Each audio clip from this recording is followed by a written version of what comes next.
पुनरुत्थान संडे का हम आपको बधाई देते हैं और आज हम परमेश्वर के वचन के द्वारा जानने वाले हैं कि पुनरुत्थान क्या है। काफ़ी सारे लोगों को पुनर्जन्म पता है लेकिन पुनरुत्थान पता नहीं है। वचन के अनुसार, बाइबल के अनुसार कोई भी पुनर्जन्म नहीं है परंतु पुनरुत्थान है। मतलब पुनरुत्थान सिर्फ यीशु मसीह के ऊपर विश्वास करने वालों के लिए नहीं, परंतु जो यीशु मसीह के ऊपर विश्वास नहीं करते हैं उनके लिए भी पुनरुत्थान है। आज हम वो टॉपिक में नहीं जाएंगे, लेकिन आज हम सीखेंगे कि पुनरुत्थान, यीशु का पुनरुत्थान कैसे हुआ और यीशु का पुनरुत्थान का हमारी जिंदगी के साथ क्या रिश्ता है। मैं हमेशा आपको एक बात बताती हूँ कि यीशु मसीह ने जो कुछ भी उसके जीवन में किया, मतलब उसके जन्म से लेकर उसके मृत्यु तक, उसके तीसरे दिन जी उठने तक, आज परमेश्वर पिता के साथ बैठने तक और वापस आने तक, और दूसरे आगमन और फिर 1000 साल का जो हमारा यीशु मसीह के साथ रहना है, और फिर नया पृथ्वी, नई आकाश और नई यरूशलेम तक यीशु मसीह ने जो कुछ भी किया है वो मानव जाति के लिए किया है। कितने लोग समझ रहे हैं? क्योंकि ध्यान रखना, जो कुछ भी यीशु के साथ हुआ है उसका डायरेक्टली संबंध मनुष्य के जीवन के साथ हुआ है। इसलिए यीशु मसीह का इस पृथ्वी पर आना, जीना, मरना, तीसरे दिन जी उठना और फिर से आना, ये सारी बातें मनुष्य जाति के इर्द गिर्द घूमती है। और मैं कह सकती हूं कि मनुष्य जाति परमेश्वर के जीवन का सेंट्रल पॉइंट है। आज भले ही यीशु स्वर्ग में बैठा है लेकिन आंखें हमारी तरफ है।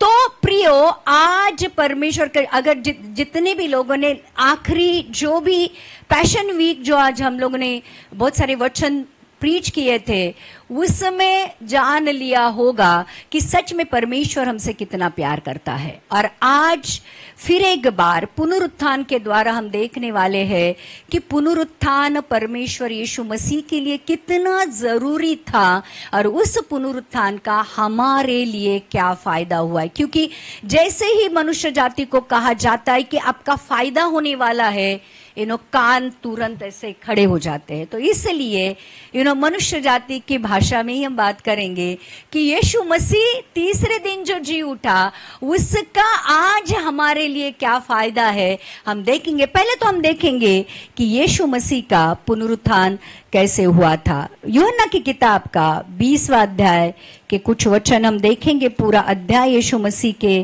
पुनरुत्थान को दिखाता है। उसका टाइटल ही लिखा है कि खाली कब्र। जैसे हर एक जितनी भी कब्रें इस दुनिया में है वो भरी हुई है। जितनी भी कब्रें इस दुनिया के किसी भी कोने में है वहां पे किसी ना किसी को रखा गया है, लेकिन यीशु मसीह की ही एक ऐसी कब्र है जो खाली है, जो हमें बताती है कि यीशु मसीह का पुनरुत्थान हुआ है। तो आइए हम देखते हैं यूहन्ना की किताब के 20वें अध्याय से हम पढ़ेंगे।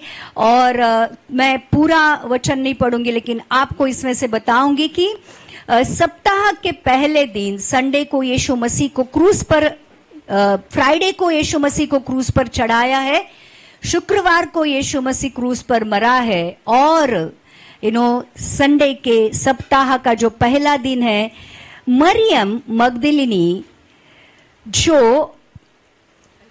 सप्ताह के पहले दिन मरियम मगदलिनी भोर को अंधेरे रहते ही कब्र पर आई और पत्थर को कब्र से हटा हुआ देखा।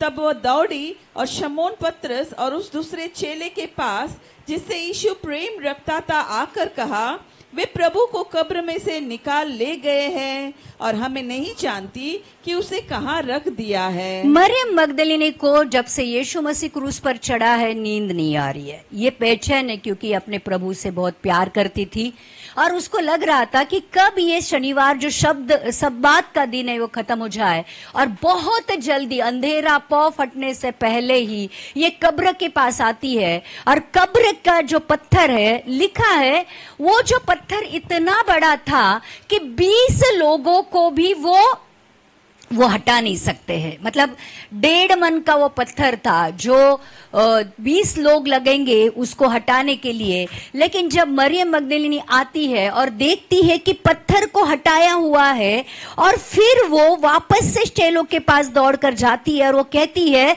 वे प्रभु को कब्र में से निकालने गए और हम नहीं जानते कि उसको कहाँ रखा है। तब पतरस और यूहन्ना भागते हुए उस कब्र के पास आते हैं, और फिर यूहन्ना से देखता है अंदर कब्र में लिखा है। आइए आगे का वचन देखते हैं। वे दोनों साथ साथ दौड़ रहे थे, परंतु दूसरा चेला पतरस से आगे बढ़कर कब्र पर पहले पहुंचा और झुककर कपड़े पड़े देखे, तो भी वह भीतर न गया। तब शमौन पतरस उसके पीछे पीछे पहुंचा और कब्र के भीतर गया और कपड़े पड़े देखे। तो यूहन्ना और पतरस भाग के जाते हैं। यूहन्ना सिर्फ झांक के देखता है कि कपड़े पड़े हैं, और जब पतरस जाता है अंदर तक जाता है कब्र में, तो पहले जब यीशु मसीह को, मतलब मैं आपको एक थोड़ा सा इसलिए डिटेल में बता रही हूं कि यीशु मसीह उस कब्र के जो कपड़े थे उसमें से कैसे पुनरुत्थानित हुआ था। तो जब ये यीशु मसीह क्रूस पर मरा, तो ये जो अरिमतिया यूसुफ करके एक व्यक्ति था जो बहुत अमीर व्यक्ति था, वो यीशु मसीह के उस मरे हुए देह को लेता है और उसको सुगंधी जो चीजें हैं उसमें डालकर सफेद कपड़े में लपेटकर उसको कब्र में रखा जाता है। और वो सब लोग देखते हैं कि उसको कब्र में रखा गया है। निकोदेमुस भी वहां पर है, और फिर जब शिष्य भी उसके साथ थे, और जब ये झांक कर देखते हैं कि वस्त्र वहां पे है लेकिन यीशु उसमें नहीं है। देखो, ये जो सुगंधी द्रव्य जब लगाए गए थे तो उसको ऐसे, पता नहीं अभी कितने लोगों ने देखा है कि जब मनुष्य को कब्र में रखा जाता है तो उसको लिटरली क्या किया जाता है। जैसे हम लोग ने कि लाजर कफन के साथ बाहर आया तो लाजर पूरी तरह से लिपटा हुआ था वो कफन के कपड़ों से।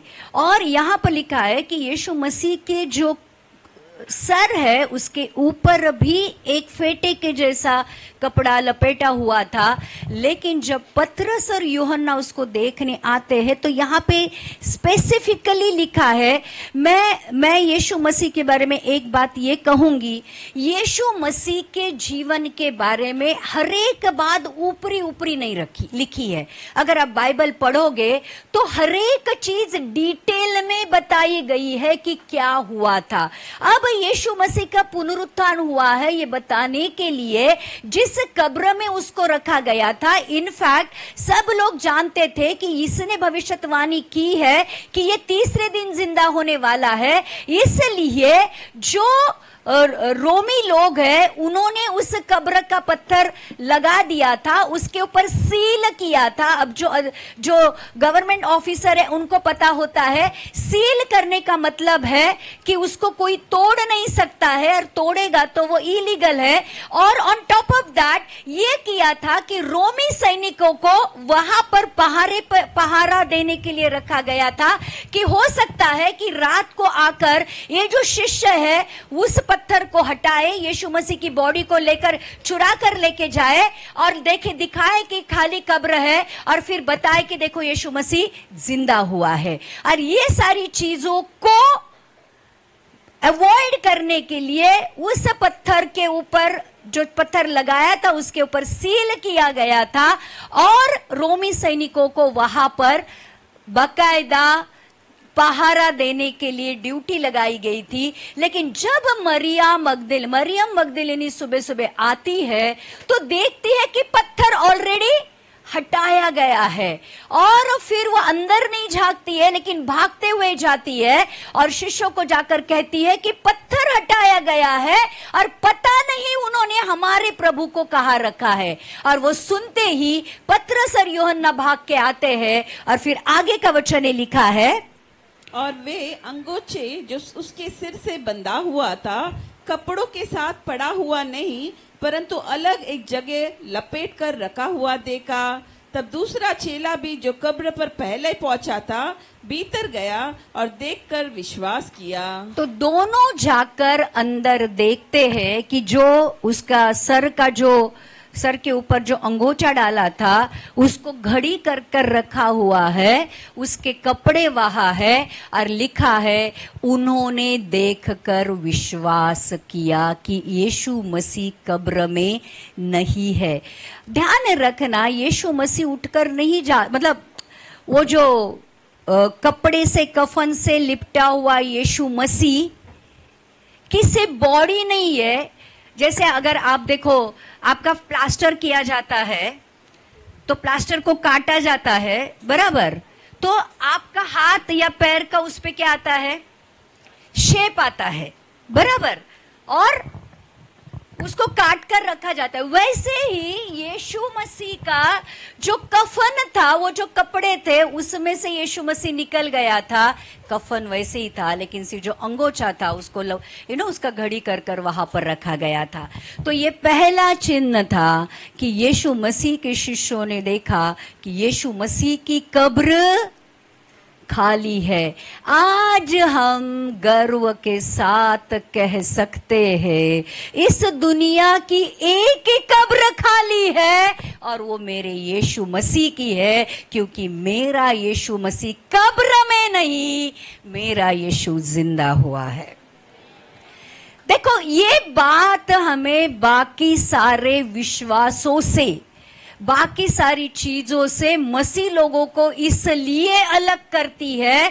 हमें ये गर्व होना चाहिए, हमें ये पता होना चाहिए कि हम उस परमेश्वर की सेवा करते हैं जो मर तो गया लेकिन तीसरे दिन फिर जिंदा हो गया और अब मरने का नहीं।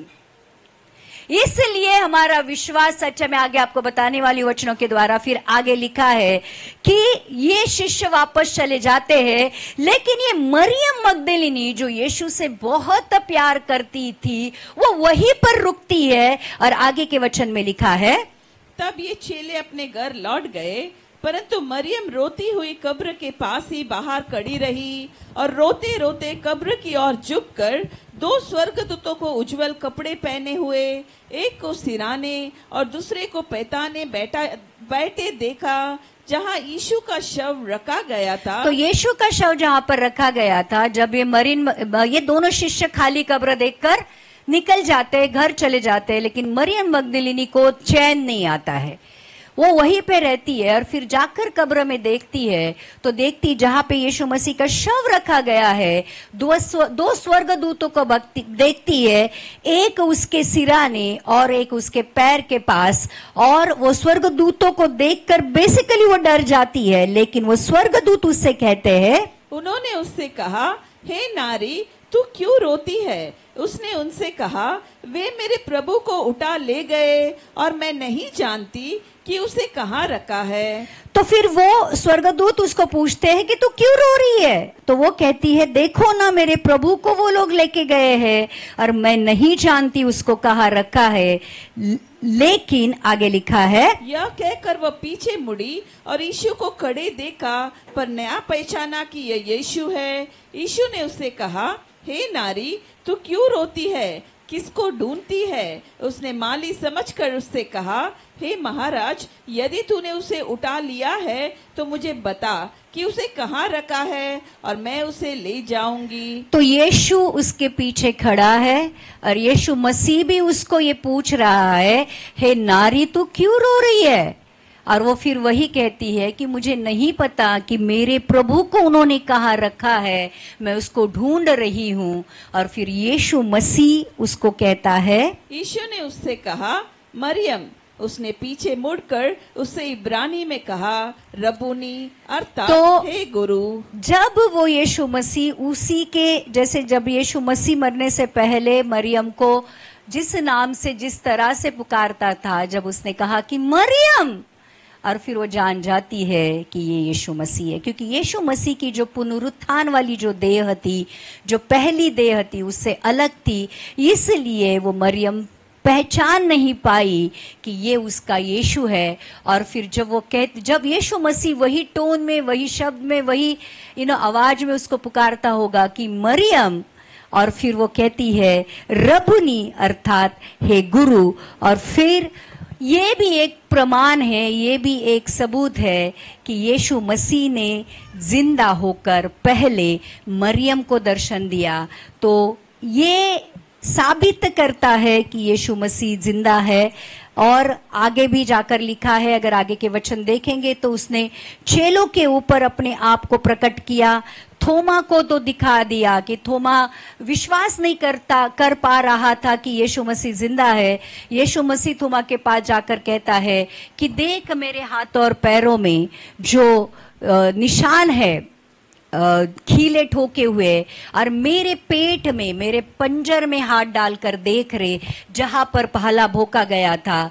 और थोमा भी देखता है कि यीशु मसीह के हाथों पैरों पर खीलों के निशान हैं, और उसके पेट में जहां पर भाला भोंका गया था वहां पर वो हाथ डालकर टटोलता है कि यही यीशु है। और 500 लोगों पर लिखा है कि यीशु मसीह मरने के बाद तीसरे दिन जब जिंदा हुआ, 40 दिन वो पृथ्वी पर था, 40 दिन उसने चिन्ह चमत्कार किए, 40 दिन वो लोगों को दर्शन देता रहा, 40 दिन लोगों को बताता रहा कि मैं जिंदा हो गया हूं।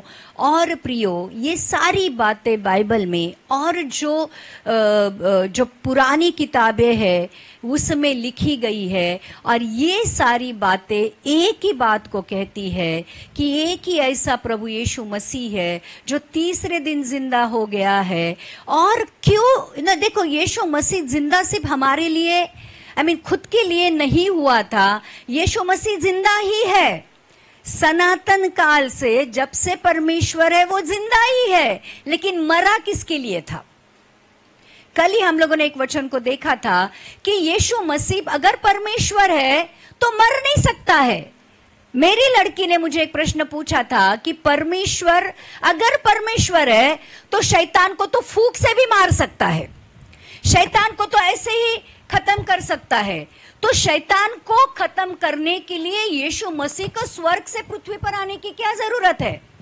और यीशु मसीह को क्रूस पर मरने की क्या जरूरत है? और परमेश्वर कैसे मर सकता है? सिंपल, वो बच्चा था तो उसको ये प्रश्न उसके मन में आए कि अगर यीशु मसीह सामर्थी है, परमेश्वर है, तो उसको पृथ्वी पर आकर जन्म लेकर मनुष्य के रूप में शैतान को इस तरह से हराने की क्या जरूरत थी? उसको मरने की क्या जरूरत थी? और कल हम लोगों ने बहुत डिटेल में इस वचन के बारे में देखा था कि मृत्यु किस में आई थी? किस में आई थी? मनुष्य में आई थी। मृत्यु परमेश्वर में आई थी?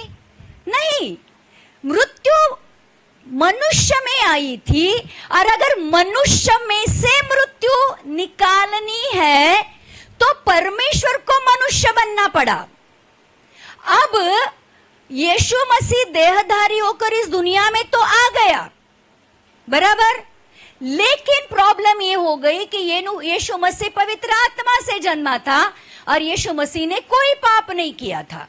अब पाप नहीं है तो मृत्यु आनी चाहिए। कितने लोग समझ रहे?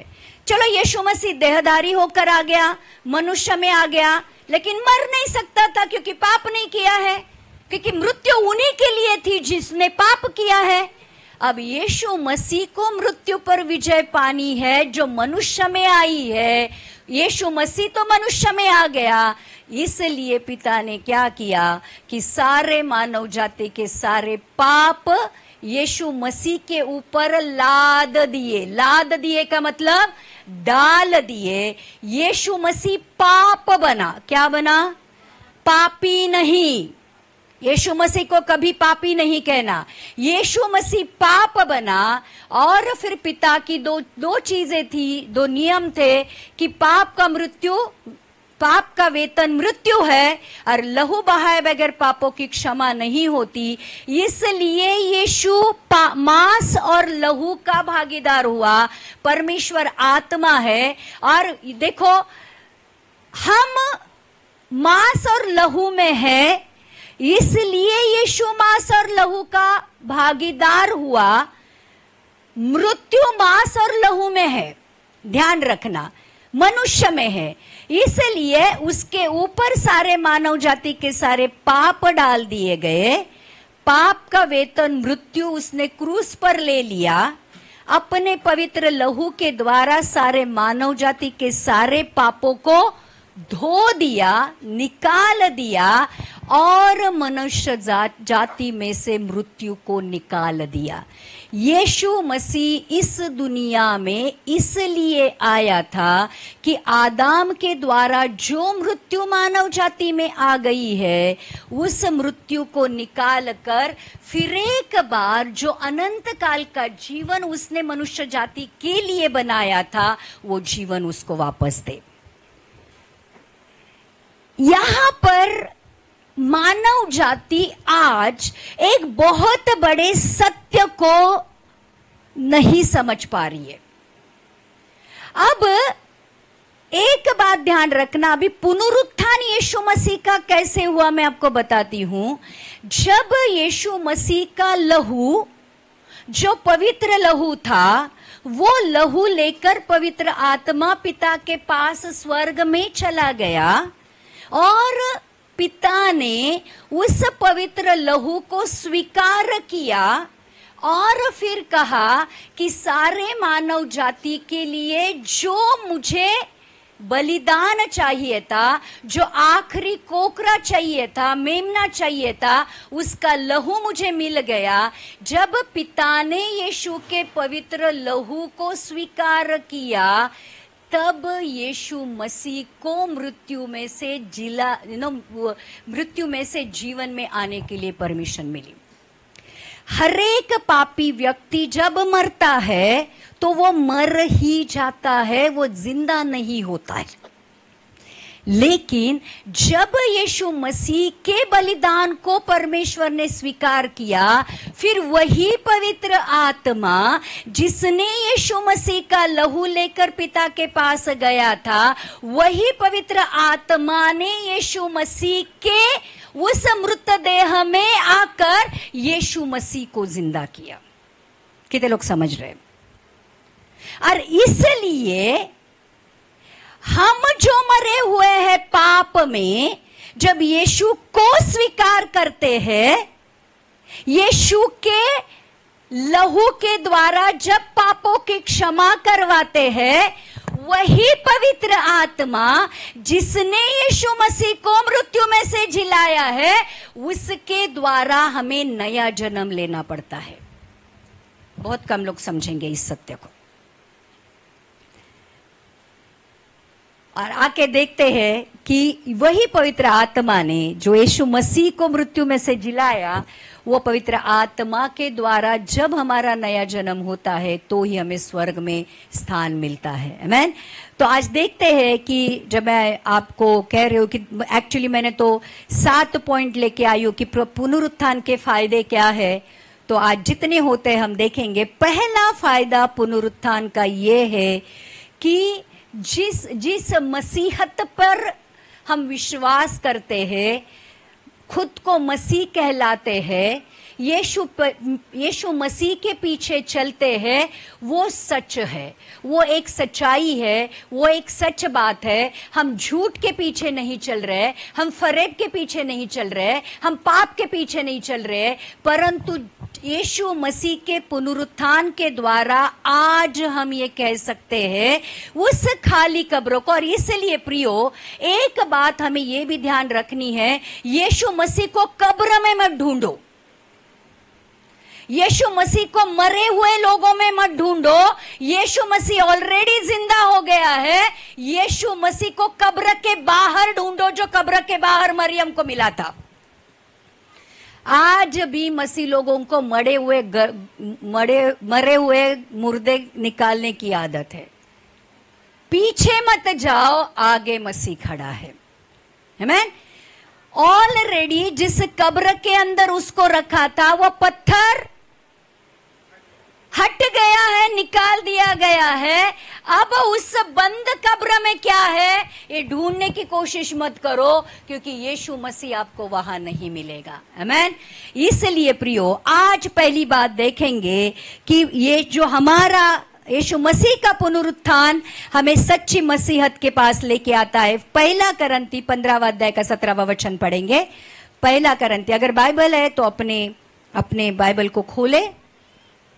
और यदि मसीह नहीं जी उठा तो तुम्हारा विश्वास व्यर्थ है और तुम अब तक अपने पापों में फंसे हो। यीशु मसीह किसके लिए मरा था? देखो, आदम के द्वारा जो पाप इस दुनिया में आया था उसके लिए यीशु मसीह इस दुनिया में आया था। आदम को परमेश्वर ने अनंत काल का जीवन दिया था, लेकिन आदम ने पाप किया करके वो परमेश्वर से दूर हो गया और मृत्यु वहां पर मनुष्य जाति में आ गई। उस पाप और पाप के वेतन मृत्यु को लेने के लिए यीशु मसीह इस दुनिया में आया था। तो यीशु मसीह जब तीसरे दिन जिंदा हो गया तो प्रियो, इस दुनिया का एक ही व्यक्ति है जिसको सबने क्रूस पर मरते हुए देखा, उस व्यक्ति को कब्र में डालते हुए देखा, उस व्यक्ति की खाली कब्र को देखा। और ध्यान रखना, पुनरुत्थान के बाद 500 से अधिक लोगों ने यीशु मसीह को बोलते, चलते, फिरते, खाते, पीते देखा। और फिर चेलों ने यीशु मसीह को स्वर्ग जाते हुए देखा। और ये सारे चश्मदीद गवाह थे जिन्होंने अपनी आंखों से यीशु मसीह के साथ ये सारी बातें होते हुए देखी थी। और ये सारी बातें उन्होंने इस बाइबल में लिखी है। अगर ये बाइबल जब हम पढ़ते हैं तो हमें ये विश्वास होता है कि जिस मसीह के ऊपर हम विश्वास करते हैं वो मरा हुआ नहीं परंतु जिंदा है। और इसलिए वचन ये कहता है, वापस से पढ़ेंगे उस वचन को। और यदि मसीह नहीं जी उठा तो तुम्हारा विश्वास व्यर्थ है और तुम अब तक अपने पापों में फंसे हो। जिस पाप के लिए यीशु मरा था और उस पाप को उसने कैंसल किया, अगर हम यीशु मसीह के पुनरुत्थान पर विश्वास नहीं रखते तो फिर प्रियो आज भी आप पापों में फंसे हुए हो। कितने लोग समझ रहे? यीशु मसीह जिंदा हुआ, इसका मतलब ही है कि उसने पाप, मृत्यु, कब्र और शैतान को हरा दिया। आमीन। तो आज हम गर्व के साथ ये कह सकते हैं कि मसीह जिंदा है और मेरा मसीह के ऊपर का विश्वास व्यर्थ नहीं है। आपको यीशु मसीह कभी भी हारने नहीं देगा, यीशु मसीह आपको फेल होने नहीं देगा। इसलिए वचन ये कहता है कि धर्मी जन विश्वास से जिंदा रहेगा, जो आखिर तक विश्वास में रहेगा उसी का उद्धार होगा। तो प्रियो, आज जितने भी लोगों ने यीशु मसीह के ऊपर विश्वास किया है, उसके पुनरुत्थान के ऊपर विश्वास किया है, परमेश्वर आज आपसे कहता है आपका विश्वास कभी भी परमेश्वर व्यर्थ नहीं होने देगा। कितने लोग समझ रहे? तो पुनरुत्थान के द्वारा हमारा विश्वास जो यीशु मसीह के ऊपर है वो सच्चा है, हमारी मसीहत सच्ची है, ये यीशु मसीह ने हमें बता दिया है। तो पहली बात ये है पुनरुत्थान की कि हमारा विश्वास यीशु मसीह ने सच ठहराया है। आमीन। परमेश्वर हमें कभी लज्जित और फजीत नहीं करेगा, क्योंकि वो सच्चा परमेश्वर है। दूसरी बात यह है, पुनरुत्थान हमें बताता है कि विश्वासियों ने मृत्यु पर विजय पाई है। 1 करंती 15वां अध्याय का 54 और 55 वचन पढ़ेंगे। और जब वह नाशवान अविनाश को पहन लेगा और यह मरणहार अमरता को पहन लेगा, तब वह वचन जो लिखा है पूरा हो जाएगा, जय ने मृत्यु को निगल लिया। हे मृत्यु तेरी जय कहाँ रही? हे मृत्यु तेरा डंक कहाँ रहा? अब देखो, अगर आपका विश्वास यीशु मसीह के ऊपर है और पुनरुत्थान के द्वारा परमेश्वर ने ये दिखा दिया कि आपका विश्वास सच है, तो प्रियो, जब आप शारीरिक तौर पर मरोगे तो आप सिर्फ आपका शरीर यहाँ पे मर जाएगा, लेकिन आपका प्राण और आपका आत्मा परमेश्वर यीशु मसीह में हमेशा जिंदा रहेगा। और इसलिए यहाँ पर ये बात लिखी है कि नाशवान अविनाश को पहन लेगा। देखो, यीशु मसीह जब इस दुनिया में आया था तो उसका शरीर अलग था, और जब पुनरुत्थानित शरीर था वो अलग था। आमीन। इसलिए जब हम भी पुनरुत्थानित हो जाएंगे, जब हम यीशु मसीह के साथ वापस जिलाए जाएंगे, तो हमारा जो ये नाशवान शरीर है ये अविनाश को पहन लेगा। और फिर जय ने मृत्यु को निगल लिया है, हे मृत्यु तेरी जय कहाँ रही, हे मृत्यु तेरा डंक कहाँ रहा। एक बात और ध्यान रखना, मसीह लोगों के लिए और एक बात, आशीष की बात ये है, आप मरोगे लेकिन आप मरोगे नहीं। कितने लोग समझ रहे हैं? आप मरोगे लेकिन आप मरोगे नहीं। जैसे लाजर के बारे में परमेश्वर ने कहा, जब उसने पृथ्वी पर आंखें बंद की, उसकी आंखें स्वर्गलोक में खुल गई। इन अ फ्रैक्शन ऑफ सेकेंड यहां पर उसकी शारीरिक मृत्यु हो गई और वो स्वर्गलोक में पाया गया। प्रियो, आज अगर यीशु मसीह के ऊपर विश्वास करते हो तो आपके लिए जो अनंत काल की मृत्यु है, जो नरक में है, वो नहीं है।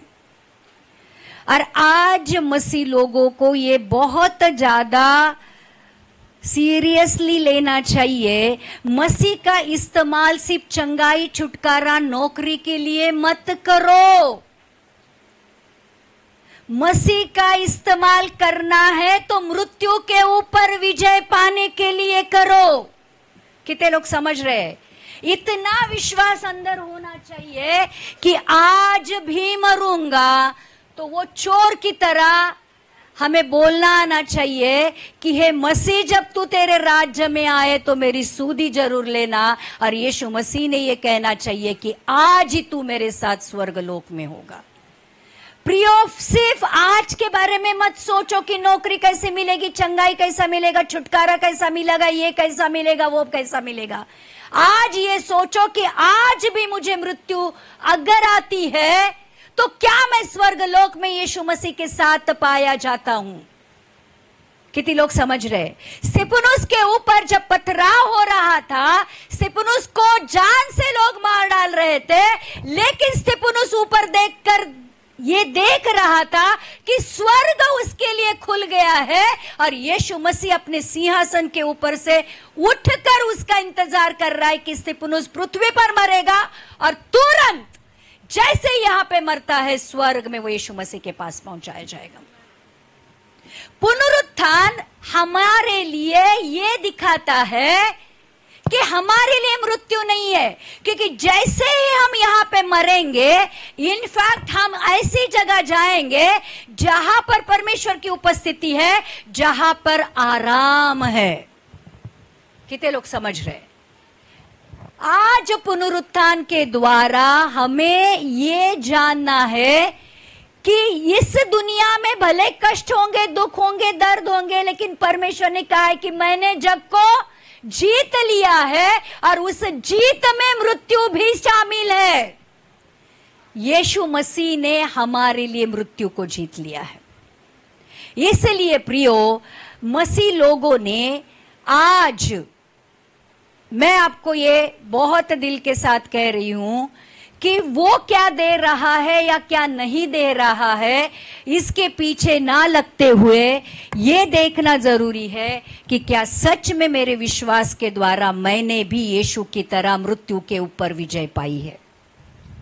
क्योंकि देखो, यीशु मसीह आपको सिर्फ पृथ्वी पर का जीवन देने आया था, हाँ? नहीं तो आपको यहीं पे गाड़ी बंगला देखकर चला जाता कि नहीं जाता? मतलब यीशु मसीह आता था, बराबर। जितने भी लोग, वो कहता था कि जितनों ने भी यीशु मसीह के ऊपर विश्वास रखा उतनों को उसने बंगला दिया, गाड़ी दिया, शादी करवा दी, नौकरी दी, पैसा दिया, प्रॉपर्टी दिया और वो चला गया। ऐसा लिखा है बाइबल में? नहीं। बाइबल में क्या लिखा है कि यीशु मसीह, पिता ने जगत से ऐसा प्यार किया कि उसने अपने इकलौते पुत्र को दे दिया, ताकि जो कोई भी उसके ऊपर विश्वास करे वो क्या पाए, क्या पाए, अनंत काल का जीवन पाए। और अनंत काल का जीवन नरक में भी है और अनंत काल का जीवन यीशु मसीह के साथ भी है। तो जितनों ने यीशु के ऊपर विश्वास किया, और विश्वास का मतलब ये है सिर्फ विश्वास नहीं, विश्वास आपको दिखाना पड़ेगा। कैसे दिखाना पड़ेगा? विश्वास का मतलब होता है परमेश्वर के पवित्र वचन के अनुसार चलना। विश्वास का मतलब होता है वचन जो कहता है वही करना। क्योंकि हम क्या करते हैं पता है, काफी बार शैतान की तरह हमारी कंडीशन होती है। शैतान भी विश्वास करता है कि यीशु मसीह है, परमेश्वर है, जिंदा है, प्रभु है, सब कुछ है, लेकिन वो उसके वचनों के अनुसार नहीं चलता है। हम विश्वास करते हैं कि यीशु मसीह प्रभु है, लेकिन उसके वचनों के अनुसार नहीं चलते हैं। देखो, मृत्यु उन्हीं के जीवन से कैंसिल होगी जो परमेश्वर के वचन के अनुसार चलते हैं, जो पवित्र आत्मा परमेश्वर ने आपको दिया है उसके अनुसार चलते हैं, उसके लहू और उसके देह के सहभागी होते हैं। कितने लोग समझ रहे? तो हमारा फोकस आज इस पुनरुत्थान के दिन भौतिक चीजों से हटकर आज जो आत्मिक चीजें शैतान हमारी जिंदगी में लेके आया है, मौत, मृत्यु और पाप के परिणाम, वो सारे आज यीशु मसीह को हमारी जिंदगी में लेकर हम उसको कैसे हटा सकते हैं, ये देखना जरूरी है। तो सबसे इंपॉर्टेंट बात, मानव जाति से जो मृत्यु यीशु मसीह लेने आया था वो सच में मेरे जीवन से गई है क्या, ये देखना बहुत जरूरी है। इसलिए जिस पवित्रता के जीवन की परमेश्वर आज अपेक्षा करता है, वो जीवन मेरे जीवन में है क्या, ये देखना बहुत जरूरी है। सिर्फ मुख से यीशु यीशु कहने वाले, प्रभु प्रभु कहने वाले स्वर्ग के राज्य में प्रवेश करने वाले नहीं है। आज ध्यान रखना, जब हम लोगों ने क्रूस प्रीच किया, जितने भी आज लोगों ने यहाँ पर बैठकर उस क्रूस के बारे में सुना, हर एक जना जहां पे रो रहा था। यीशु मसीह ने जो दुख उठाए हैं, जो तकलीफ झेली है, यहां तक मृत्यु को झेला है, ये हमारे लिए था। और जब तक दिल की गहराइयों में आपको ये पता नहीं चलेगा उस मृत्यु को यीशु मसीह ने मेरे लिए सहन किया है ताकि मुझे सहन ना करना पड़े, और तीसरे दिन भी वो इसलिए जिंदा हो गया है क्योंकि हमारा जो यीशु मसीह के ऊपर विश्वास है, ये सिर्फ इस दुनिया के लिए नहीं है, परंतु जैसे वो पुनरुत्थानित हुआ है वैसे हम भी मर जाएंगे, तब जब वो आएगा तो हम उसके साथ जिलाए जाएंगे, ये विश्वास है। कितने लोग समझ रहे हैं? तो आज हम सिर्फ आज के लिए या कल के लिए नहीं जी रहे हैं, हम अनंत काल के लिए जी रहे हैं। ये ध्यान रखना बहुत जरूरी है। और इसलिए पुनरुत्थान हमें अनंत काल के जीवन की गारंटी देता है। यूहन्ना की किताब का 11वां अध्याय का 25 और 26 वचन पढ़ेंगे। जॉन 11:25-26।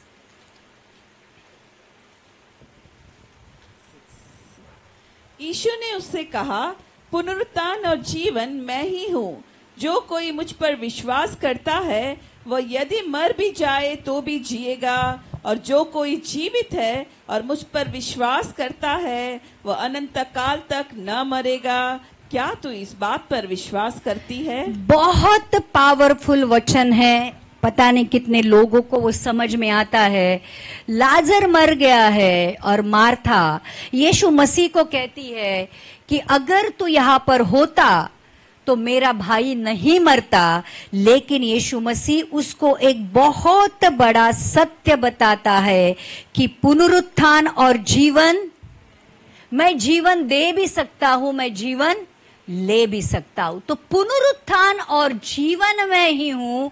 जो कोई मुझ पर विश्वास करता है, यदि वो मर भी जाए तो भी, जो यीशु के ऊपर विश्वास करता है, जैसे मैंने कहा, वह अपनी आखिरी सांस पृथ्वी पर लेगा और अपनी पहली सांस, या कह सकते हैं आंखें पृथ्वी पर बंद करेगा और स्वर्गलोक में अपनी आंखें खोलेगा। और स्वर्ग लोक के बाद प्रमोशन कहाँ है? स्वर्ग है। तो परमेश्वर का वचन कहता है जो मुझ पर विश्वास करता है वो अगर मर भी जाए तो भी जिएगा, और जो कोई जीवित है और मुझ पर विश्वास करता है वो अनंत काल तक न मरेगा। क्या तू इस पर विश्वास करती है? क्या हम विश्वास करते हैं? आज परमेश्वर हमें पूछ रहा है। इसलिए प्रियो, आज मैं आपसे यही विनती करूंगी कि यीशु मसीह को सिर्फ लिमिट मत रखो, लिमिटेड मत करो। यीशु मसीह लिमिटेड नहीं रहने वाला है, वो अनंत काल का परमेश्वर है। वो आपको अनंत काल का जीवन देने आया है। आज पुनरुत्थान के द्वारा अगर पुनरुत्थान से कुछ लेना है तो अनंत काल का जीवन ले लो। टेम्पररीली मत जियो। जीना है तो अनंत काल का जीवन मांगो परमेश्वर से। ये सारी छोटी मोटी चीजें, इसलिए वो कहता है कि परमेश्वर का राज्य और उसकी धार्मिकता की खोज करो। क्या है परमेश्वर का राज्य? परमेश्वर का राज्य अनंत काल का जीवन है। उसकी धार्मिकता, उस अनंत काल के जीवन में प्रवेश करने के लिए क्या करना है ये ढूंढो। कितने लोग समझ रहे? नहीं समझेंगे, क्योंकि हमारा विचार सिर्फ वही है कि मुझे परमेश्वर से क्या मिलेगा। यीशु मसीह आपको समुद्र देना चाहता है और चम्मच लेकर जाते और कहते हो चम्मच भर आशीष दे। स्वर्ग और पृथ्वी का अधिकार वो हमें देता है। जो कुछ भी पृथ्वी पर बांधोगे स्वर्ग में बांधा जाएगा, जो कुछ भी पृथ्वी पर खोलोगे स्वर्ग में खोला जाएगा। स्वर्ग और पृथ्वी की कुंजियां हमें दे दी है, फिर भी हम परमेश्वर के पास जाकर कहेंगे नौकरी दे, पैसा दे, प्रॉपर्टी दे। ये बातें गलत नहीं है। मैं ये नहीं कह रही हूं कि आपकी प्रार्थना गलत है, बिल्कुल नहीं, वो जरूरतें है, लेकिन कभी तो परमेश्वर से अनंत काल का जीवन मांग कर देखो। परमेश्वर से कहो मुझे तेरे साथ रहना है, मुझे तेरे साथ ही मरना है, तेरे साथ विश्वास में मरना है, मुझे तेरे साथ स्वर्ग आना है। समझ रहे? कितने लोग समझ रहे? कभी तो हमारी प्रार्थना पृथ्वी पर की चीजों से हटकर स्वर्गीय चीजों के ऊपर होनी चाहिए। जिस काम के लिए यीशु मसीह इस दुनिया में आया था, क्या लिखा है? पिता ने जगत से ऐसा प्यार किया। मैं वापस इसलिए दोहरा रही हूं क्योंकि यीशु मसीह सच में आपको अनंत काल का जीवन देने आया था। अनंत काल का जीवन कहां खत्म होता है? कहीं खत्म नहीं होता है। जैसे मैंने कहा, मैं आपको आपके जीवन का आखिरी क्या है वो बताती हूं। आइए हम प्रकाशित वाक्य का 21वां अध्याय का 3रा वचन पढ़ेंगे। फिर मैंने सिंहासन में किसी को ऊंचे शब्द से यह कहते हुए सुना, देख परमेश्वर का डेरा मनुष्य के बीच में है, वह उनके साथ डेरा करेगा और वे उसके लोग होंगे और परमेश्वर आप उनके साथ रहेगा और उनका परमेश्वर होगा। ये हमारी डेस्टिनी है। परमेश्वर यीशु मसीह इस दुनिया में इसलिए आया था कि जब अब वो वापस आएगा, 7 साल के लिए हमें स्वर्ग लेके जाएगा। यहां पर महाविपत्ति का काल होगा, हम वापस से यीशु मसीह के साथ 1000 साल के लिए पृथ्वी पर आएंगे, इस पृथ्वी पर राज्य करेंगे जब तक शैतान को बांधा जाएगा। 1000 साल के बाद परमेश्वर यीशु मसीह का शैतान के साथ युद्ध होगा और लिखा है पुराना आकाश और पुरानी पृथ्वी निकल जाएगी और नया आकाश और नई पृथ्वी किसके लिए परमेश्वर बनाएगा पता है आपके लिए? आपको नया आकाश नई पृथ्वी, और उस नई पृथ्वी पर यरूशलेम एक दुल्हन की तरह सजी हुई दुल्हन की तरह वो नगरी ऊपर से नीचे आएगी और उस यरूशलेम में हम यीशु मसीह के साथ अनंत काल तक रहेंगे। वो हमारा परमेश्वर होगा और हम उसके लोग होंगे। ये और उसका अगला वाला वचन ये कहता है, चौथा वह उनकी आंखों से सब आंसू पोंछ डालेगा और इसके बाद मृत्यु न रहेगी और ना शोक न विलाप न पीड़ा रहेगी, पहली बातें जाती रही। अगर यीशु मसीह सिर्फ आपको टेम्पररी चीजों के लिए चाहिए, ठीक है, मिलेगा, वो आपके जीवन के काम करेगा, जो कुछ भी मांगोगे दिया जाएगा। लेकिन सच में आपको ये प्रकाशित वाक्य का इस 21वें अध्याय का 3 और 4 वचन में जीना है, तो प्रियो आपको अनंत काल के जीवन के बारे में सोचना पड़ेगा। और फिर लिखा है कि क्योंकि उसके पहला वाला वचन ये कहता है, अगर 21वें अध्याय का पहले 2 वचन पढ़ेंगे, आपको ये आज पुनरुत्थान में आज मैं आपको ये सिखाती हूँ, क्योंकि परमेश्वर आत्मा मुझे यही लीड कर रहा है कि आपको अनंत काल का जीवन क्या है ये समझाऊं। फिर मैंने नए आकाश और नई पृथ्वी को देखा, क्योंकि पहला आकाश और पहली पृथ्वी जाती रही थी और समुद्र भी न रहा। फिर मैंने पवित्र नगर नए यरूशलेम को स्वर्ग से परमेश्वर के पास से उतरते देखा। वह उस दुल्हन के समान थी जो अपने पति के लिए श्रृंगार किए हुए हो। जस्ट इमेजिन करो, देखो अब आप चर्च सब लोग यहाँ पे देखो, अभी कोई डिस्ट्रैक्शन नहीं। यीशु मसीह स्वर्ग से जो वचन था, पिता के पास था, परमेश्वर था, इस दुनिया में देहधारी होकर आया, बराबर। देखो आपको मैं शुरू से बताती हूं।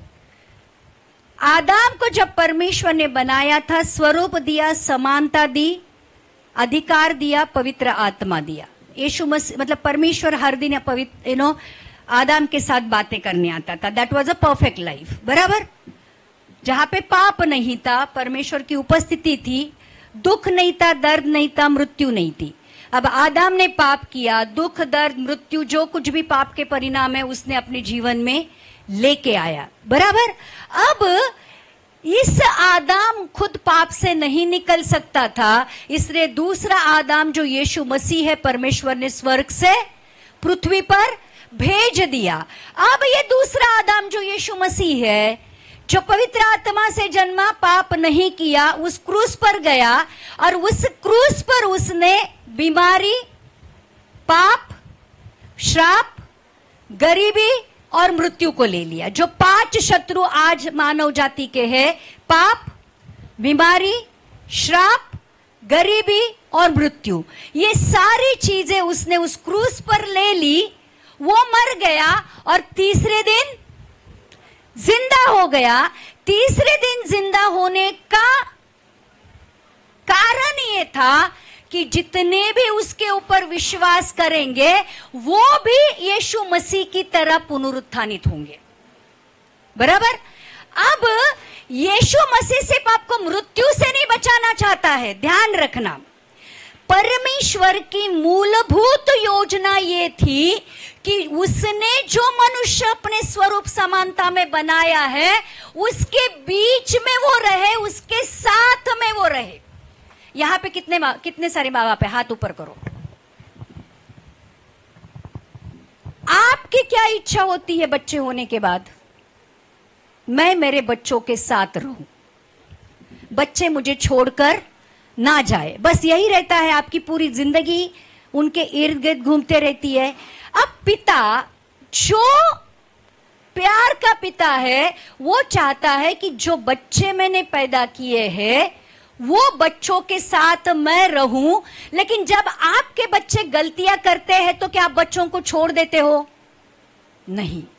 अगर बच्चे वापस आते तो आप जैसे उड़ाऊ पुत्र की तरह पिता उनको गले लगाता, वैसे आप अगर आपका बच्चा गलती भी करता है तो आप उसको गले लगाते हो। वैसे ही पिता ने क्या किया, अपने पुत्र को भेजा, पाप और पाप के परिणाम यहां तक मृत्यु को भी उसके ऊपर डाल दिया, उसकी बलि दी।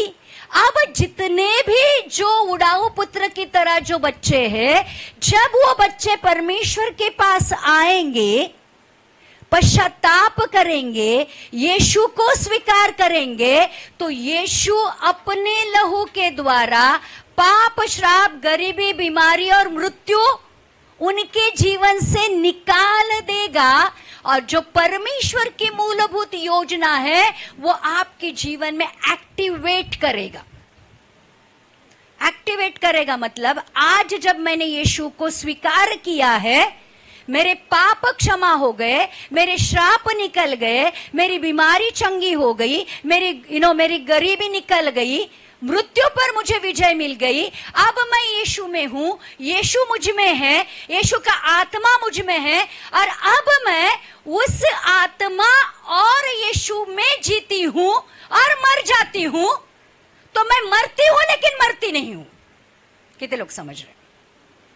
यीशु मसीह के आत्मा के साथ और यीशु मसीह जो मुझ में है, अगर उसके साथ मैं मरती हूं तो मरने के तुरंत बाद मैं स्वर्गलोक में रखी जाती हूं। बराबर? और जब यीशु मसीह बादलों पर आएगा, जो स्वर्गलोक में है वो लोग पहले अविनाशी जो शरीर है, वैभवी शरीर है, उसको पहन लेंगे और यीशु मसीह को बादलों के ऊपर मिलेंगे। और जो जिंदा है उनके शरीर पल भर में परावर्तित हो जाएंगे वैभवी देह में, और वो भी उठाए जाएंगे और यीशु मसीह को हवा में मिलेंगे।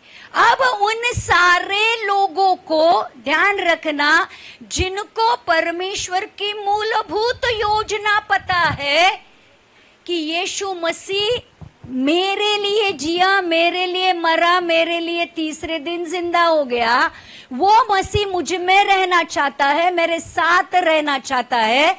और फिर इस वचन को पकड़कर जब मैं मरती हूं या फिर जिंदा भी हूं तो मेरे लिए आशा है कि अनंत काल तक मैं परमेश्वर के साथ रहूंगी। और जैसे मैंने कहा 7 साल स्वर्ग में, 1000 साल पृथ्वी पर, और वो पूरा होने के बाद पुराना आकाश जहां में वो दुरात्मे वगैरह रहते हैं वो निकल जाएंगे। शैतान, वो जो पशु है, झूठे भविष्यद्वक्ता है, ऑलरेडी नरक में डाले जाएंगे वो अनंत काल के लिए। और जो उनके पीछे जाने वाले लोग हैं वो नरक में जाएंगे। जो यीशु के ऊपर विश्वास नहीं करेंगे उन लोगों को वहां पर डाला जाएगा।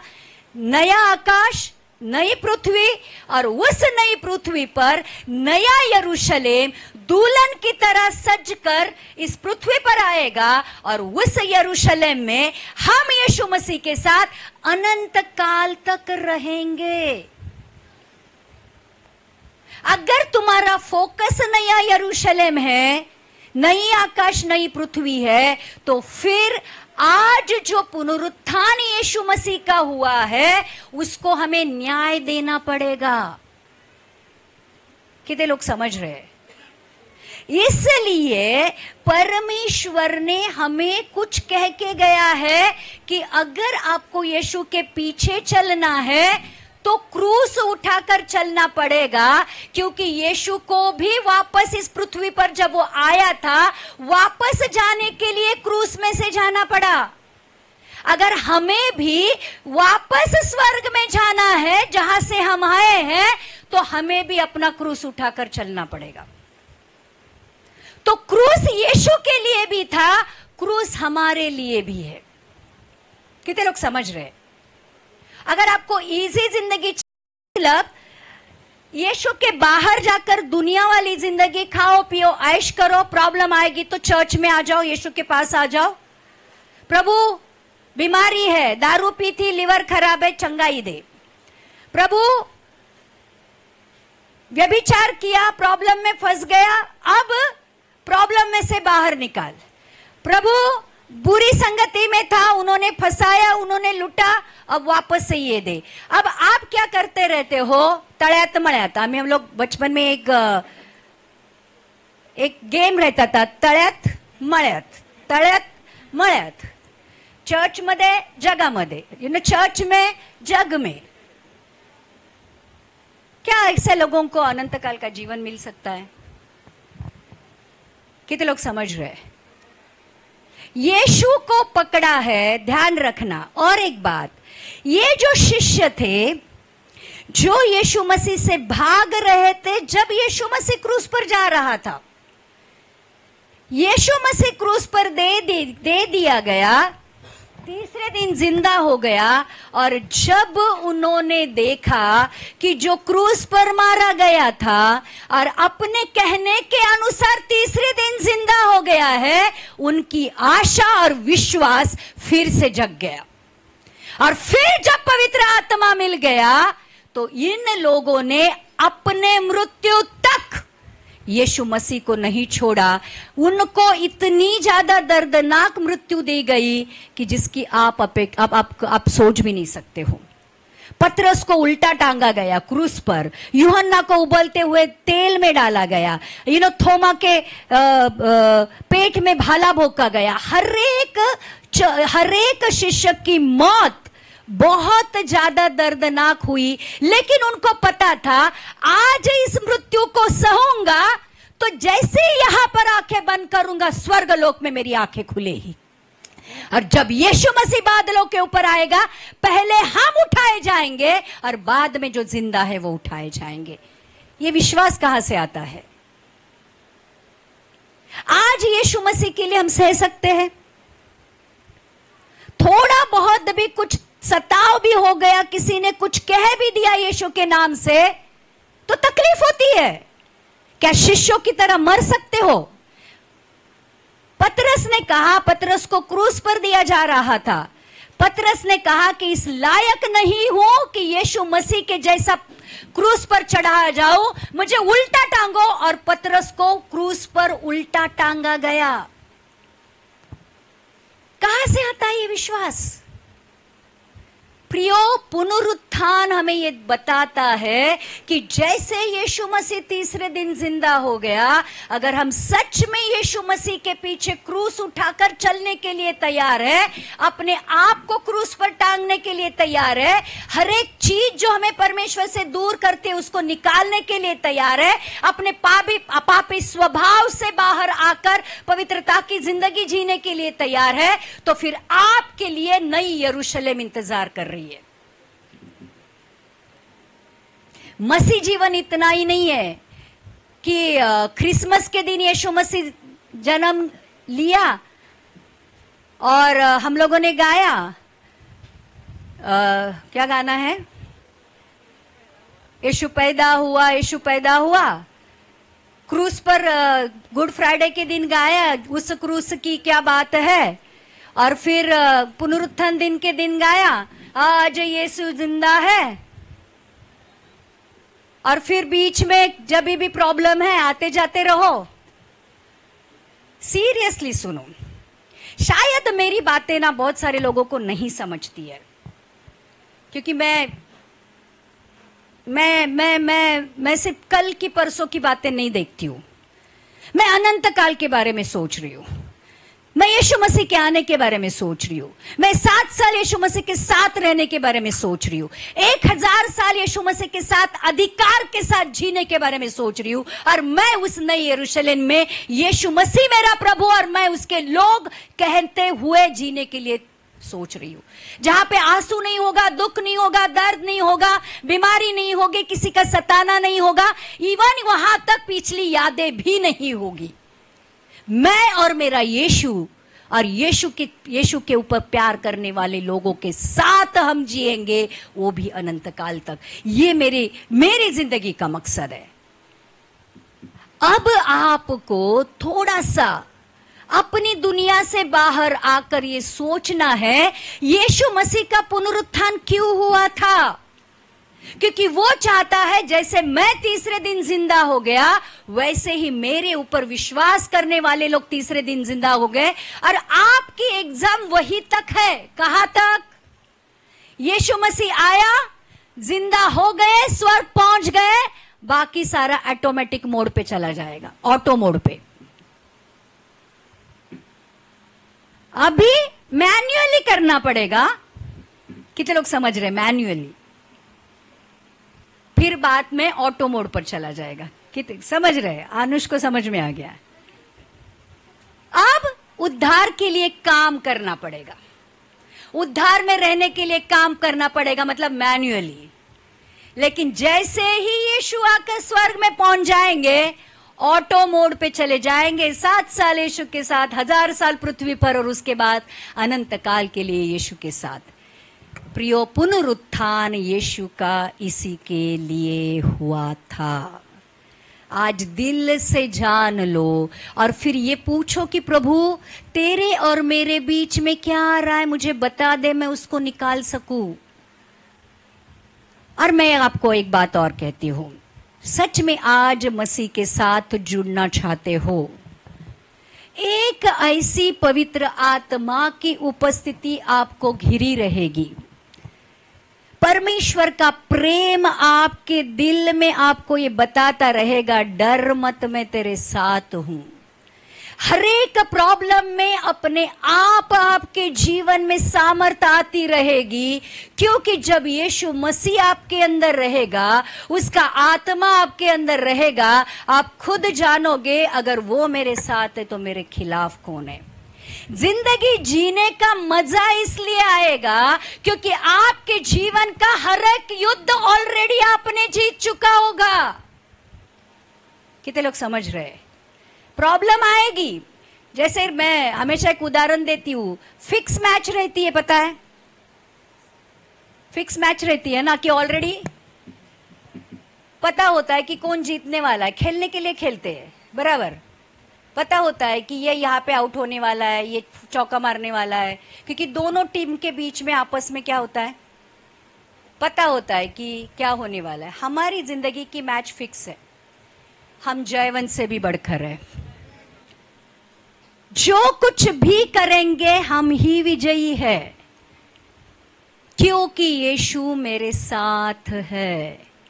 वो कहता है ना मैं तुझे छोड़ूंगा और ना मैं त्यागूंगा। और एक बात का ख्याल जरूर रखना, अगर आज वो आपके साथ है, अगर आप आज अगर उसको आप आपके अंदर रखते हो, उसके साथ चलते हो, तो ही जब वो आएगा तब लेके जाएगा। अब यीशु मसीह जब आएगा, आपके अंदर देखेगा वचन है क्या। तुम मुझ में बने रहो और मेरा वचन, बोलो, तुम मुझ में बने रहो और मेरा वचन। तो वचन कहाँ चाहिए? यहां पे ना, इधर रख दो। कहाँ चाहिए ये? बराबर, पवित्र आत्मा का आप मंदिर हो। पवित्र आत्मा कहाँ चाहिए? जितनों ने भी विश्वास किया, पवित्र शास्त्र में जैसे लिखा है, उनके हृदय से जीवन की जल की नदियां। पवित्र आत्मा कहाँ चाहिए? अगर वचन हृदय में है, पवित्र आत्मा हृदय में है, आपका पुनरुत्थान कोई भी रोक नहीं सकता है। दुनिया की कोई ताकत नहीं, दुनिया की कोई ताकत नहीं। अगर आपका परमेश्वर का वचन आपके हृदय में है, पवित्र आत्मा है और प्रभु बोझ के द्वारा उसकी देह और उसका लहू में आप सहभागी होते हो, तो वचन कहता है अनंत काल का जीवन आप ही का है। प्रियो, मैं आज फिर एक बार इस पुनरुत्थान दिन में आपसे दिल से एक विनती करना चाहती हूं कि टेम्पररी मत जियो, टेम्पररी मत जियो। ये 20, 30, 40, 50, 60, 70 साल के लिए मत जियो। आपका परमेश्वर, जस्ट बिलीव, विश्वास करो।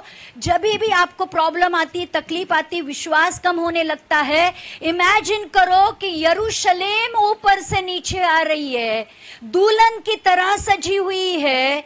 यीशु मसीह के साथ मैं उस यरूशलेम में, उस नई पृथ्वी पर राज्य करने वाला हूं। आपकी सारी प्रॉब्लम ऑलरेडी निकल जाएगी। कितने लोग समझ रहे? तो प्रियो, ऐसा नहीं है कि आपके आंसुओं को नहीं देख रहा है, ऐसा नहीं है कि आपके ऊपर अन्याय को नहीं देख रहा है, ऐसा नहीं है कि आपके छोड़े जाने को नहीं देख रहा है, ऐसा नहीं है कि अकेलेपन को नहीं देख रहा है, ऐसा नहीं है कि आपकी बीमारियों को नहीं देख रहा है, लेकिन उसी हालत में भी वो देख रहा है कि आपका विश्वास उसके ऊपर कितना है। कितने लोग समझ रहे? तो आज इस पुनरुत्थान दिन में परमेश्वर, मैं नहीं, परमेश्वर आपसे चाहता है कि आप आपका 100% विश्वास उसके ऊपर रखो, क्योंकि अगर वो मृत्यु में से जिला सकता है अगर वो खुद मृत्यु में से जी सकता है और जो कहता है कि पुनरुत्थान और जीवन मैं हूं, अगर हम उसमें बने रहेंगे तो प्रियो हम मरेंगे तो भी जिएंगे और अगर जिएंगे तो भी जिएंगे। कितने लोग समझ रहे हैं यार? इसलिए आज ये जानना है यीशु मसीह का पुनरुत्थान हुआ है तो मेरा भी पुनरुत्थान होगा और मैं भी यीशु के साथ अनंत काल के लिए राज्य करूंगा। आमीन। तो आज जितने भी पाप है, जितने भी चीजें हैं जो बुरी है, आज जानबूझकर उनको जिंदगी से निकालना है। ध्यान रखना, कितनी भी कठिनाई आएगी, यीशु मसीह के लिए बहुत सारे दुख झेलने पड़ेंगे, उठाने पड़ेंगे, लेकिन क्या हम तैयार हैं? क्योंकि ध्यान रखना, क्रूस के बगैर स्वर्ग नहीं है। यीशु को भी क्रूस में से जाना पड़ा, हमें भी क्रूस उठाकर चलना पड़ेगा। और मैं कहती हूं, जितना कठिन एग्जाम उतना बड़ा इनाम। अभी 10वीं का बच्चा और आईपीएस वाला बच्चा में फर्क है या नहीं? 10वीं पास हो जाएगा, लेकिन आईपीएस वाला अधिकारी बनेगा। तो आपको 10वीं पास कर कहीं पे छोटी मोटी नौकरी करनी है कि आईपीएस होकर अधिकारी होना है? कितने लोग समझ रहे? तो जितना ज्यादा दुख उतना ज्यादा बड़ा इनाम। इसलिए तैयार हो जाओ। यीशु मसीह ने वादा किया है, ना तो वो आपको छोड़ेगा और ना ही आपको त्यागेगा। ध्यान रखना, मरियम जो उसको ढूंढते हुए आई थी, किसने पाया यीशु को? ध्यान रखना, वो एक ही मरियम थी जो यीशु के कब्र के पास क्या करती हुई आई थी? मेरे प्रभु को उन्होंने कहाँ रखा है? उसके दिल में ये क्या कहते हैं, इतना दुख था कि मेरे प्रभु को मार दिया, अब उस मेरे प्रभु को चुरा भी लिया। अगर यीशु को ढूंढोगे तो यीशु को पाओगे। जिसने भी ढूंढा उसने पाया। मरियम अकेली उधर रोती हुई खड़ी थी और यीशु मसीह ने पहला पुनरुत्थान के बाद दर्शन अगर किसको दिया होगा तो मरियम को दिया और उसको कहा, जा अब मेरे शिष्यों को जाकर और स्पेशली पतरस को जाकर बोल कि तुम्हारा प्रभु जी उठा है। तो आज हम क्या ढूंढ रहे हैं? हम तभी प्रभु को ढूंढते हैं जब प्रॉब्लम में है।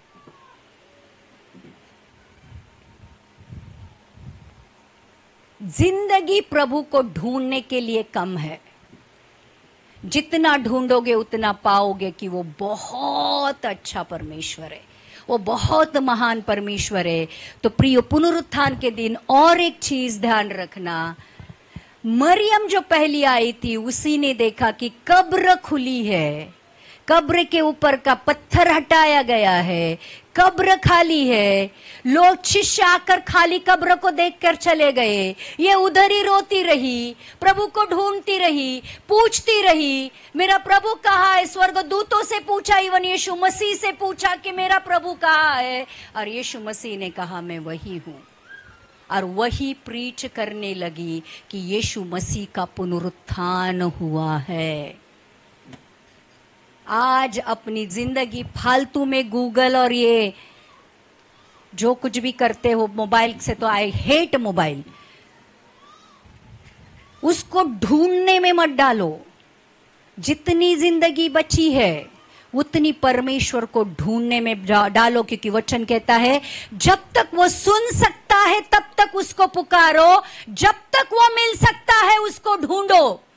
एक बार समय खत्म, दरवाजा बंद, कितना भी ढूंढो और कितना भी रो, कुछ नहीं मिलने वाला है।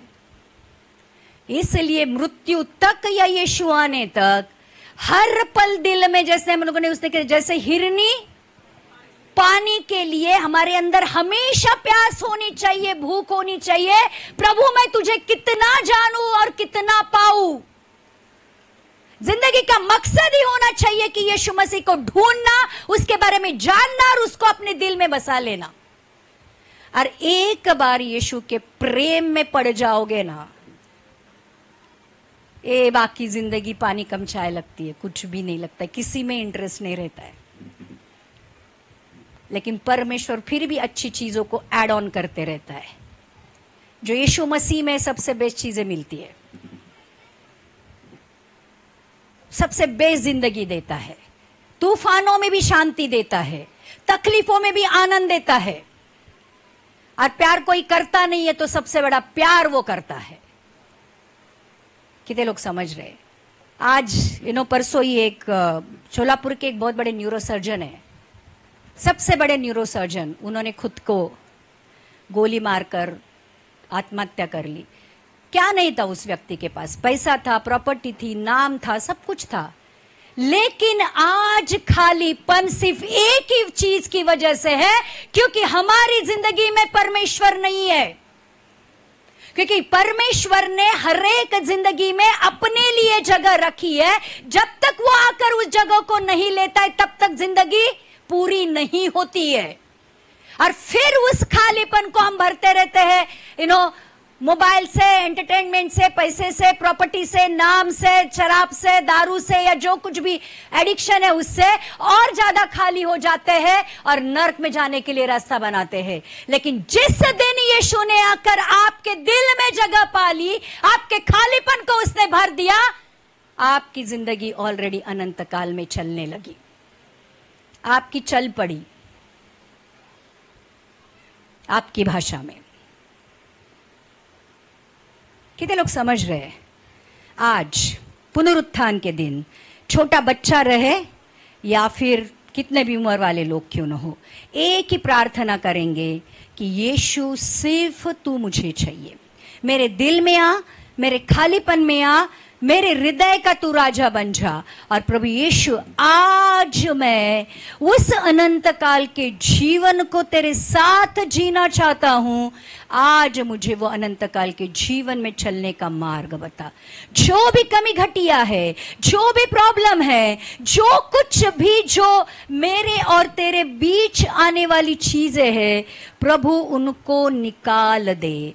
और प्रभु तेरे पास, तेरे साथ रहने के लिए परमेश्वर जो कुछ भी मुझे करना पड़े, मैं आज तैयार हूं। देखो वचन ये कहता है, इब्रानी की किताब का 12वां अध्याय का पहला वचन ये कहता है, इस कारण जबकि गवाहों का ऐसा बड़ा बादल हमको घेरे हुए है, तो आओ हरेक रोकने वाली वस्तु और उलझाने वाले पाप को दूर कर कर वो दौड़ जिसमें हम दौड़ते हैं, धीरज से दौड़े। दो चीजें लिखी है इब्रानी 12:1 में कि हरेक उलझाने रोकने वाली वस्तु। आपको परमेश्वर के पास आने से कौन रोकता है? कोई व्यक्ति, कोई पैसा, कोई प्रॉपर्टी, जो कुछ भी है, जो कुछ भी आपको परमेश्वर के पास आने से रोकता है, वो रोकने वाली वस्तु और उलझाने वाले पाप। आपकी जिंदगी में आपको पता है क्या उलझाने वाले पाप है?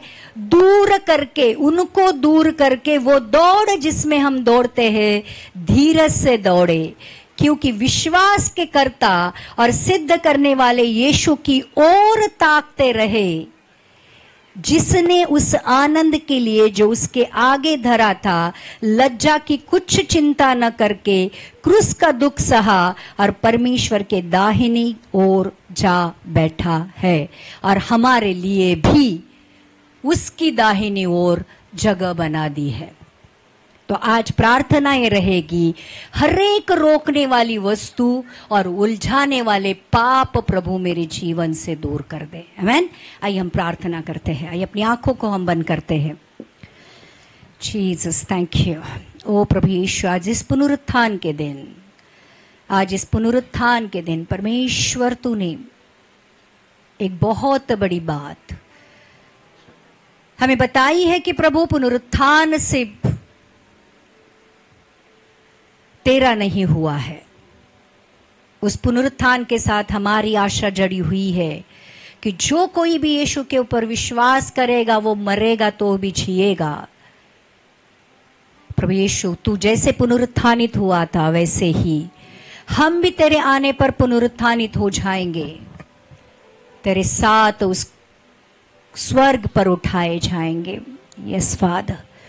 ओ प्रभु यीशु, आज हर एक जन जो इस वचन को सुन रहा है, उनके हृदय में प्रभु एक प्यास डाल दे, एक भूख डाल दे कि यीशु मसीह, मैं तुझे देखना चाहता हूं। वो मरियम की तरह ढूंढती हुई आई थी, मेरे प्रभु को कहाँ रखा है, मैं प्रभु को मिलना चाहती हूं। Yes father.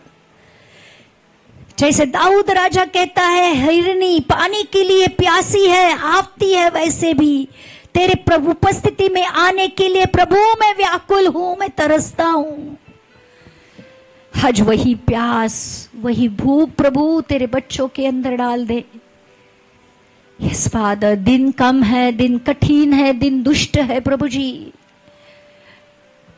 आज प्रभु इस पुनरुत्थान के दिन प्रभु हमारी आशा ये है कि पुनरुत्थानित होकर प्रभु हम स्वर्ग जाने वाले हैं। आज हमारा फोकस प्रभु स्वर्ग और स्वर्गीय चीजें होनी चाहिए, तेरे ऊपर होना चाहिए प्रभु जी। आज सारी जगिक चीजों से दृष्टि हटाकर प्रभु आज हम तेरी ओर देखे, तुझे ताके, तुझे ढूंढे, तेरी इच्छा को ढूंढे और प्रभु पूरी करे। ऐसे होने दे प्रभु जी। हो प्रभु, तेरी पवित्र आत्मा को वापस से हर एक दिल को छूने दे परमेश्वर, हर एक कठिनता को निकाल दे प्रभु। मांसमय हृदय दे और उस मांसमय हृदय के ऊपर तेरे पवित्र आत्मा का अभिषेक कर प्रभु। कोई भी नरक न जाने पाए प्रभु, कोई नरक न जाए, क्योंकि तेरा वचन कहता है किसी का नाश ना हो, परंतु हरेक जन अनंत काल का जीवन पाए। प्रभु आज पुनरुत्थान भी तेरा इसलिए हुआ है कि प्रभु तूने मृत्यु पर, उस नरक वाली मृत्यु के ऊपर विजय पाई है प्रभु, और अनंत काल का जीवन तूने हमें दिया है प्रभु। आज हरेक आत्मा जो इस वचन को सुन रही है ये जाने, यीशु मसीह सिर्फ पैसा, प्रॉपर्टी, ज्ञान, बुद्धि और भौतिक चीजें नहीं देने आया है। यीशु मसीह अनंत काल का जीवन देने आया है, जो उसके पिता, पुत्र और पवित्र आत्मा के साथ है। आज हरेक दिल को छू ले, हरेक दिल को छू ले प्रभु जी। ओ प्रभु, ओ प्रभु, धन्यवाद करते हैं, धन्यवाद करते हैं, धन्यवाद करते हैं प्रभु जी। होली आलालाबाशी की थी। अपनी आंखों को बंद करे, आज दिल से ये प्रार्थना करे, जो पुनरुत्थानी, जो क्रूस वाला यीशु था, जो पुनरुत्थानित वाला यीशु मरियम को दिखाई दिया था, आज वो यीशु हमें भी दिखाई दे। यस, वो यीशु मरियम को नाम लेकर पुकारता है, मरियम। और वो कहती रबुनी, वो पहचान जाती है। आज हर एक जन का यीशु नाम ले रहा है, आपका नाम ले लेकर आपको वो बुला रहा है। Yes, oh Jesus, thank you. O Jesus, thank you, thank you father, thank you holy spirit. आज परमेश्वर का वो आत्मा जिसने यीशु को मृत्यु में से झिलाया, आज चंगाई दे रहा है।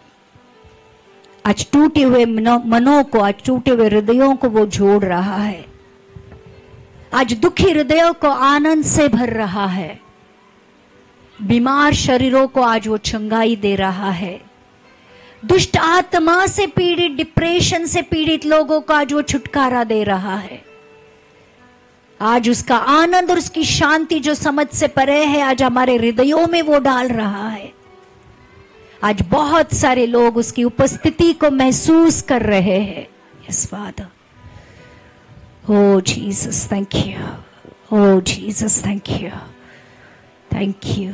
ओ लिया लाला बाशी की थी, आला बासा लगा दी आला बाशी की थी, आला ओ लिया लाला बाशी की थी, आला बासा लगा दी, आला